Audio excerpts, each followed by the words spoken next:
Bonjour à toutes, bonjour à tous, bienvenue dans cet épisode. Dans cet épisode, on va parler de rémunération qui était un sujet sensible, rémunération plus particulièrement du conseiller en gestion de patrimoine.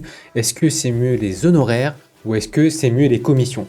Sans plus tarder, on va rentrer dans le vif du sujet. Donc j'espère que vous voyez bien l'écran pour ceux qui sont sur YouTube, mais j'ai adapté mon script pour que ceux qui nous écoutent sur le podcast du Cercle d'Ali puissent nous suivre sans avoir besoin de la slide, mais c'est quand même, disons-le, plus sympa de suivre avec un visuel. Donc aujourd'hui, on va voir quatre notions clés: démocratiser tout ce qui est pédagogie financière, mais aussi la gestion de patrimoine, qui est tout ce qui est aussi le coût de l'investisseur. Est-ce que c'est plus cher en honoraire ou est-ce que c'est plus cher en commission? Ensuite, il y a la relation client, lequel a pour but d'apporter une relation beaucoup plus saine entre relation client et enfin conseiller et conseiller, hein, consultant et la personne conseillée, pardon. Et puis enfin la vision long terme. Quel impact ça a sur la vie des gens à long terme? Donc ça va être le but de cette présentation. Alors première slide, démocratiser. Alors commission versus honoraire. Vous allez voir déjà au niveau de cette slide, pour moi la conclusion c'est que commission est bien, donc est meilleure, et c'est pour la raison pour laquelle je fais cette vidéo là, c'est pour vous dire que commission est plus intéressant qu'honoraire. Je suis passé par les deux cases là, donc forcément cet épisode est un peu biaisé pour être tout à fait honnête avec vous, mais argumentez, puis après bien sûr vous ferez votre choix final. Alors, commission versus honoraire pour la démocratisation. On est aujourd'hui en France, dans un pays où on a à peu près 33 millions d'épargnants, c'est-à-dire que des personnes qui arrivent à mettre de l'argent de côté tous les mois. 33 millions, donc c'est plus d'un Français sur deux. Il y a plus de 5 millions de ménages, donc de foyers fiscaux, qui gagnent plus de 50 000 euros par an. D'accord? Donc ça fait quand même pas mal, hein. Et puis enfin, en France, il n'y a que 1 million de personnes qui se sont fait conseiller par des conseillers en gestion de patrimoine, des conseillers commerciaux bancaires ou des personnes assimilées comme family office ou des choses comme ça. Bon, on voit qu'il y a un gap. Il y a un gap, et si dans la croyance des Français, le métier de CGP s'adresse aujourd'hui aux riches, c'est parce que par le passé, c'est quand même un métier qui était destiné au 1% de la population. C'est un métier qui était dans le passé très élitiste. Enfin, dans le passé, encore aujourd'hui, dans les family office, on réserve ça à partir de 1,5 million, 2 millions, 5 millions de patrimoine net. Et c'est pas pour tout le monde, d'accord? Donc, quand vous facturez des honoraires, déjà, vous mettez une barrière à l'entrée. Vous mettez une barrière à l'entrée, c'est élitiste et c'est coûteux, peu importe la qualité. C'est-à-dire que vous ne savez même pas si les conseils que vous allez recevoir en tant que client, hein, là je parle en tant que client, vont être de qualité, mais vous savez que vous avez déjà raqué, vous avez déjà payé au passage. Donc ça, c'est les côtés négatifs de l'honoraire. Le côté positif des commissions, c'est que c'est un peu plus accessible et c'est ouvert à tous déjà, parce qu'il n'y a pas d'honoraire, il n'y a pas de barrière à l'entrée. C'est adapté au montant des clients. Qu'est-ce que je veux dire par là? C'est que plus le client a du patrimoine, plus il va payer des commissions. Mais c'est un peu normal, parce que les personnes aisées payent plus, parce que le travail fourni sera aussi supérieur. Donc je trouve ça plutôt sain, plutôt que de faire payer tout le monde quasiment pareil à l'entrée, et puis d'adapter à la hausse pour lorsque c'est un peu plus riche. Et des fois on n'adapte pas beaucoup par rapport à l'entrée, donc c'est plus juste déjà au niveau équité. Donc deuxième point, ça va être le coût au niveau de l'investisseur. Encore une fois, quand on facture des commissions, je trouve que c'est plus équitable parce que les personnes plus riches ont plus d'actions à mener, donc forcément ça va être un peu plus coûteux, d'accord? Ça c'est dit, c'est su, pas de problème. Par contre, eux sont prêts normalement à payer plus parce qu'ils ont plus de patrimoine et qu'ils savent que on vient chercher des résultats avec un conseiller. D'ailleurs, j'ai récupéré pas mal de clients qui venaient de family office, qui avaient des patrimoines très importants et qui préfèrent payer aussi aux commissions parce qu'ils savent que derrière tout ce qu'on fait, c'est pour leur faire gagner plus d'argent et augmenter leur patrimoine, préparer la transmission, etc. Et pareil, on est rémunéré au résultat. J'en parle pas plus que ça, mais cette phrase-là, retenez-la bien parce qu'il y a un impact sur la vision du métier. rémunération au résultat. Ensuite, aux honoraires, c'est un peu à la tête du client parce que si jamais vous dites bon bah c'est 250 euros, 100 euros de l'heure ma mission, mais sauf qu'une si une personne dit ah ben moi je sais pas beaucoup mais j'aimerais quand même me placer, vous dites bon bah d'accord je te baisse les honoraires ou je te les rends gratuits mais voilà. Faut pas que les deux personnes, celles qui payent et ceux qui ne payent pas, se parlent entre eux. Parce que après ça crée des conflits. Pourquoi elle paye, pas moi, etc. Donc déjà, au niveau égalité, c'est pas bon. Ou sinon c'est fixe. Et si c'est fixe, si on dit bon bah c'est 3000 euros le bilan ou 2000 euros le bilan, ce qui se fait encore beaucoup sur le marché, et bah il y a une barrière. Il y a une barrière à l'entrée. Voilà. Bon, on exclut déjà allez, 80% de la population française qui n'est pas prête à payer des honoraires ou qui n'a pas les moyens d'eux. Et les 20% qui sont prêts à payer, c'est pas forcément quelque chose ou qui ne pourrait trouver de mieux en fait en payant cette barrière-là, sachant qu'il y a des conseillers qui sont rémunérés qu'à la commission, qui font du travail de haute qualité. Donc voilà, encore une fois, le client est obligé de rémunérer son conseiller, peu importe la qualité du conseil qu'il va recevoir. Donc pour cette raison de plus, peut-être que le coût investisseur reviendrait moins cher en commission qu'en honoraire. Je passe à la slide suivante, mais avant de continuer sur le troisième point, je vais faire un rapide point sur le site web qui a été refait à neuf. Donc le Cercle d'Ali a été entièrement refait à neuf. Je vous invite à y aller dessus, laisser votre adresse email pour avoir les dernières newsletters, mais aussi d'explorer un peu le site et notamment sur la page à propos où je parle mes 10 projets de l'année 2022, la startup que je vais monter, et je dis même combien j'ai de patrimoine. Donc si vous êtes curieux et que vous aimez les chiffres, allez voir. Sur ce, on arrive sur le troisième point, la relation client. Déjà, quand on est en honoraire, le client se sent un peu pressé. Pressé par l'honoraire, il ne veut pas décrocher l'appel parce qu'il a peur de décrocher un appel et payer. Pression sur chaque échange parce qu'à chaque fois qu'il va vous appeler, il va payer avec la carte bleue. Bref, il y a une plus grande fermeture parce que tout veut aller plus vite. On va à l'essentiel, mais on oublie plein de détails très importants de la gestion de patrimoine qui, des fois, est extra-financière. La gestion de patrimoine, c'est pas que l'argent, c'est pas que combien vous avez, c'est aussi quelle est la composition de votre famille, quels sont vos plans à la retraite, etc. C'est quelque chose de holistique, c'est quelque chose de global. Donc, si on est pressé, parce qu'on va payer à chaque minute qui se défile, c'est pas la peine, ça va vous mettre un stress plutôt que de vous soulager. Et le but de la gestion de patrimoine, c'est de soulager les clients sur leur compréhension de leur patrimoine, du droit de la famille, etc. Enfin, du droit matrimonial, enfin, voilà, plutôt que du droit de famille. Donc voilà aussi pourquoi les honoraires, c'est un peu moins sain.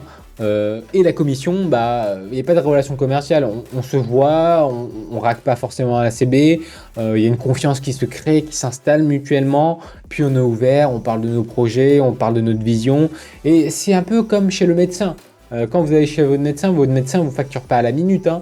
Notez-le bien, il vous facture pas à la minute, vous vous confiez à lui, et bah voilà, cette création presque de relation avec une patientèle. Moi, je dis pas que mes clients sont des patients, parce que ça suggère qu'ils ont une maladie, mais si la finance était une maladie, une finance mal gérée, alors oui, on peut parler de patient. Donc ça, c'est assez intéressant comme vision. Mais surtout, par là, ce que je veux dire, c'est que un client ou une cliente qui vient nous voir, il y a un peu de thérapie dedans.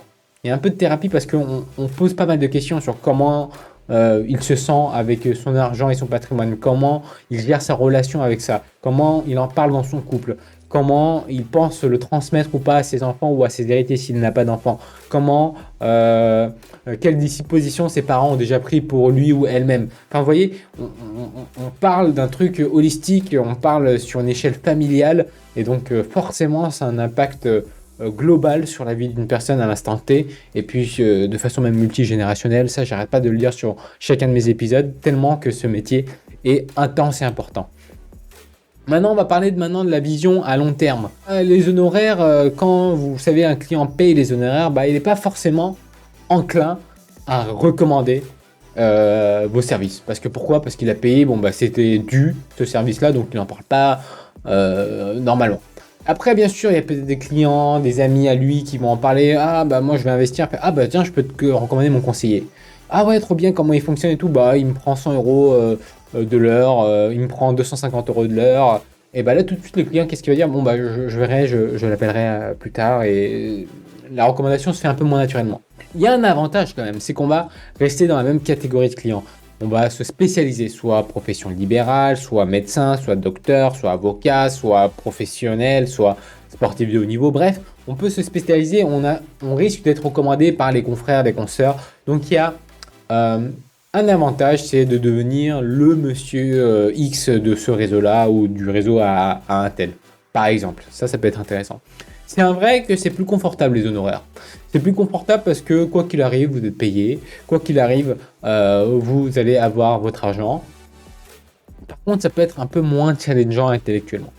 Pour ceux qui n'ont pas une déontologie et une rigueur au travail, ça peut être moins challengeant intellectuellement parce que vous savez que vous êtes payé, bon bah vous allez faire le strict minimum nécessaire.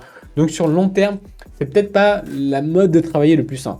Alors que la personne qui est commissionnée, le consultant qui est commissionné, lui il sait qu'il ne gagne pas à tous les coups. Lui il sait que parfois il y a des clients qui ne rapportent pas d'argent forcément, d'accord? Mais il sait que sa recommandation c'est son premier véhicule et le vecteur de ressources et aussi de nouveaux clients au sein de son cabinet.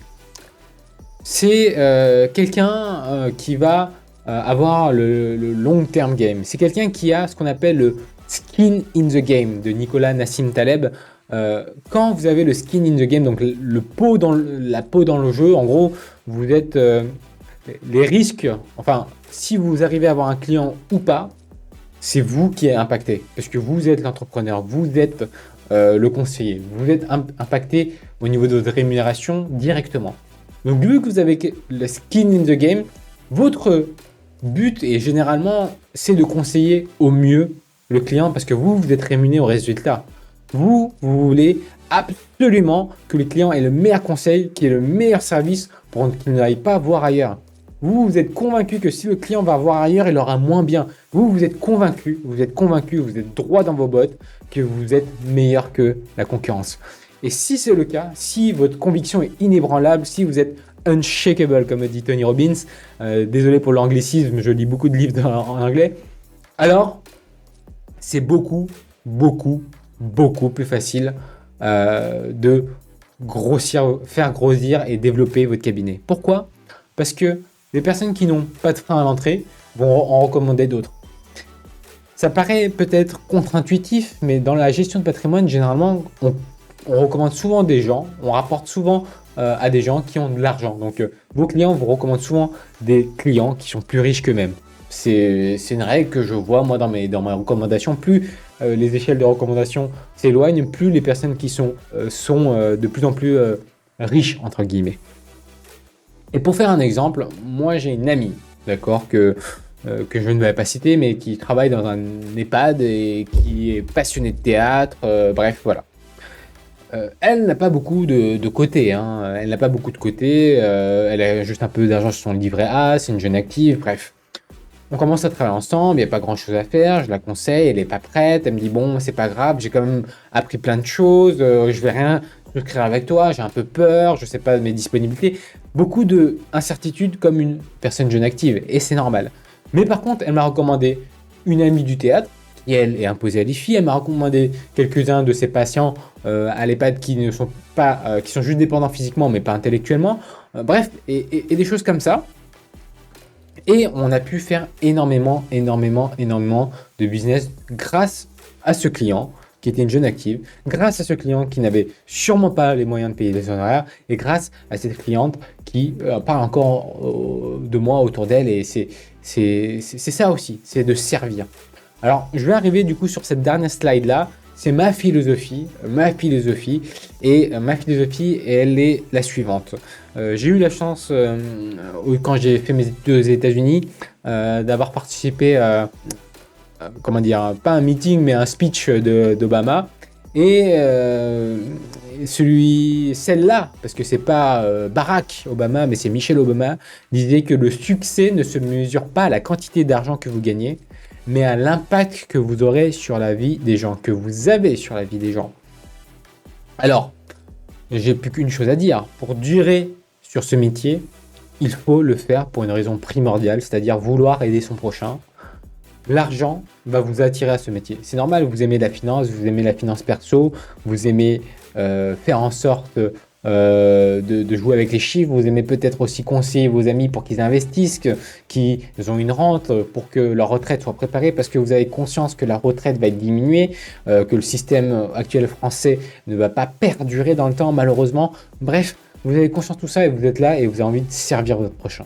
Si l'argent vous a attiré à ce métier-là, sachez que vouloir servir, vouloir aider votre prochain, votre entourage, vos amis, etc., vous fera continuer.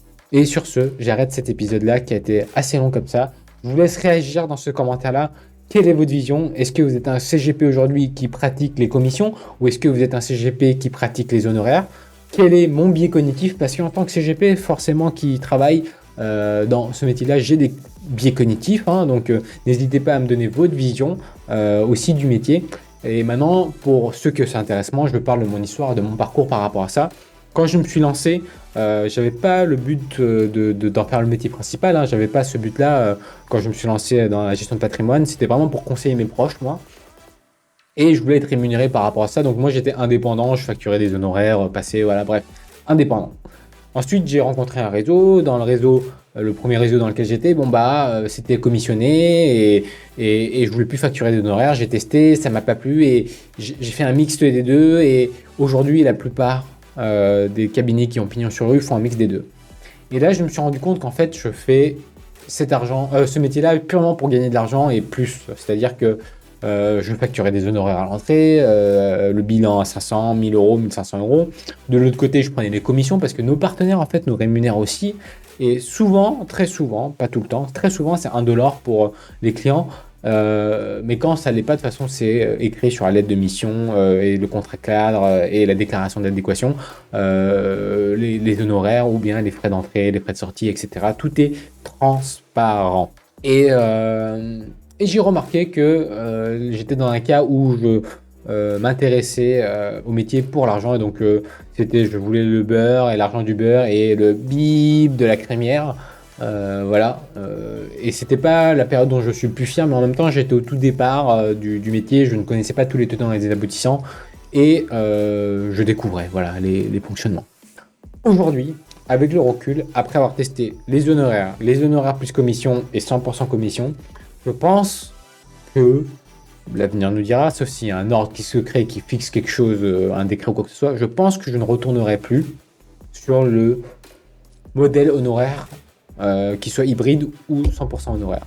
Voilà, je pense que je n'y retournerai plus pour une raison simple, c'est que c'est beaucoup moins challengeant intellectuellement, c'est beaucoup moins intelligent aussi au niveau de challenge de la profession, parce que quand un client on fait tout le parcours et à la fin il vous dit il vous donne plus suite, qu'il répond plus à vos appels, ça vous force à vous poser la question pourquoi en tant que conseiller cette personne-là n'avance pas, parce que vous êtes là pour le meilleur d'elle-même, pour les aider et vous savez que ça a un impact sur leur vie en positif. Alors pourquoi ils ne le font pas? C'est des questions que vous allez vous poser et vous allez vous améliorer dans votre discours. Et vous allez vous améliorer dans votre discours même commercial de vente, parce que vous savez que si votre client part chez la concurrence, il aura forcément moins bien. Moi en tout cas, j'en suis convaincu aujourd'hui. C'est pour ça que mon cabinet se développe et que j'ai beaucoup de recommandations. Sur ce, je m'arrête sur ça. L'argent vous attire à ce métier, mais vouloir servir vous fera continuer. À très bientôt. C'était David Dean pour l'épisode, le podcast YouTube Cercle d'Ali.